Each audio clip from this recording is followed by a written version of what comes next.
vision in the concentration camp. One of them was that she said, once when we will be free, we'll have a big house, and she described the house in detail to Corrie. In that house, we will receive the emotional scarred victims of the concentration camp, of the war. We will tell them what happened in the concentration camps, but we also tell them that God's loving arms go deeper than the deepest pit. And she had a vision that they would be free in the new year. They had arrived at the beginning of September 1944 in Ravensbrück. But Betsy dies half of December 1944. Corrie is released the first week of January 1945. She first goes to the north of Holland because there is still some food. The south of Holland was already liberated, and here where we are is the west of Holland, was the hunger winter. They take very good care of her because she's malnourished, she has a lot of wounds. She stays for a while in the north, but she's restless, she wants to go back to her family. She goes to the house of her brother Willem and sister-in-law in the center of Holland. And when she's there, it's also obvious for Corrie that Willem, because of the hardship he endured during the war, that his body is broken. Holland is liberated in May 1945, Willem dies in 1946. Willem and Tina, his wife, they also had a son, Christian, who was very much involved with the resistance. And only in 1952 do they find out that he was killed in concentration camp Bergen-Belsen at the age of 24. Corrie only finds out that when she was back for a memorial service in Ravensbrück that she was released because of an administrative error.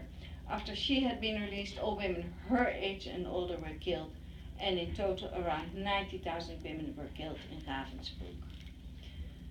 Corrie remains restless. She wants to come back here to the house. She comes here, but there's no more family. Most of the interior is demolished. But she remembers Betsy's words, we have to tell them. And she starts giving the message for organizations and churches. And she always thought about Betsy's vision about the big house. And one day a woman comes towards her and she says, we're waiting for a younger son to come home safe. He had been in the resistance. If he comes home safe, you can use my house. A few weeks later, she receives a letter from this woman that also the younger son is home safe. She goes to the house a little bit north in Haarlem in Bloemendaal. And when she arrives there, it's exactly the house Betsy had described in the vision. It's a huge house. It's more a park than a garden and has 52 rooms. Holland is liberated in May 1945. In June 1945, with a lot of volunteers, they opened a house for the emotional scarred victims of the war. There in that house, Corrie learns that the key to healing is forgiveness. Corrie had prayed to God, Lord, wherever you bring me, I will go, but please do not bring me back to Germany. And then she gets an invitation to bring a message in a church in Munich, Germany. And Corrie goes. After she given, you can hear how noisy the house is. And after she given a message there, people already leaving the venue, she sees a man coming towards her, and she recognizes this man immediately as one of the guards of Ravensbrück. And she really doesn't want to turn to him, but then she sees he has an outstretched arm towards her. And he says, I accepted Jesus in my life. I know I'm forgiven, but can you forgive me? And then the battle in her head and in her heart starts. I cannot forgive, I will not forgive. She thinks about all the loved ones she lost. But she starts praying to God and she says, Father, I know Jesus died also for this man, but you have to give me your forgiveness.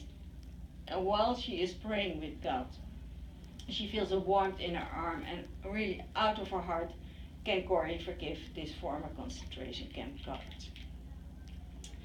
In about 30 years after the war, Corrie travels a few times around the world. She calls herself Tramp for the Lord. She's never long in one place. Wherever every country she visits, every town she visits, she tries to visit the prison, to tell about Jesus, to tell there's always hope, there's always forgiveness. She's then 84 years old. She's traveling with a young British woman, Pamela. And the foundation who bought this house rent for them a place in California. They start living there. And the first 2 years, Corrie is still riding a lot. A lot of people are visiting the house. But then she gets a stroke. She gets paralyzed one side. And the last 5 years of her life are silent years because she gets stroke on stroke. And Corrie dies at the age of 91 years old. And she dies on her birthday. And there's a Jewish saying that says that only the very blessed people die on their birthday. We will go now to the hiding place. A little warning about the house.